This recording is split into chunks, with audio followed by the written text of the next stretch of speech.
il se passe quelque chose de très important dans notre pays. La France dit non à toutes les valeurs qui ont été portées depuis 30 ans. Nous ne voulons plus des valeurs libérales libertaires.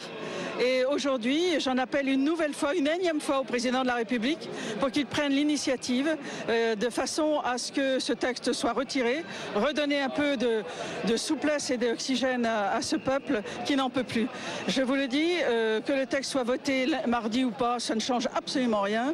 Le combat et la résistance silencieuse et pacifique est en marche, à l'image de Solidarnosc ou à l'image des veilleurs, tiens, qui sont des magnifiques jeunes qui sont là avec des bougies et que l'on déclare comme étant turbulents ou dérapants.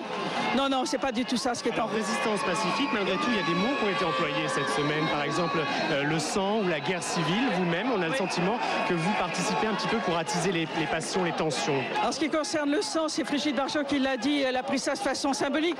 Monsieur le Président, tu veux la guerre, ben tu vas l'avoir. C'est ça ce qu'il a voulu dire. Moi, en ce qui concerne la guerre civile, j'appelais l'attention du président sur cette responsabilité, sur ce risque. Et si elle existait, c'est lui qui en serait responsable. Parce que tout est en train de se crisper aujourd'hui.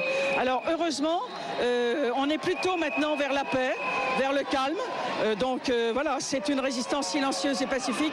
Mais je vous le dis, Monsieur le Président, je vous le dis, elle ne s'arrêtera pas, cette résistance. Moi, je l'attends depuis 30 ans et la France se réveille. Et c'est magnifique, et il y a le soleil. Et on ira jusqu'au bout. Un dernier mot, on a l'impression qu'il y a moins de ténors de l'UMP. Il y a des élus, évidemment, mais les têtes d'affiche sont pas là. C'est votre sentiment aussi aujourd'hui? Écoutez, je n'en sais rien. De toute façon, ça n'a aucune importance.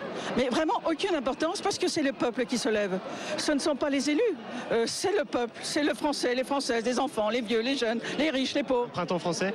Je ne dis pas ça, je dis pourquoi? Parce qu'aujourd'hui, printemps français, c'est plombé. Mais pourquoi pas? On est bien au printemps, il fait du soleil. Et ce sont des hommes et des femmes de France qui sont en train de se lever, qu'ils soient élus ou pas. Ils sont d'abord des citoyens attachés à la démocratie, attachés aux valeurs des droits de l'homme, qu'on est en train de plomber avec ce mariage gay.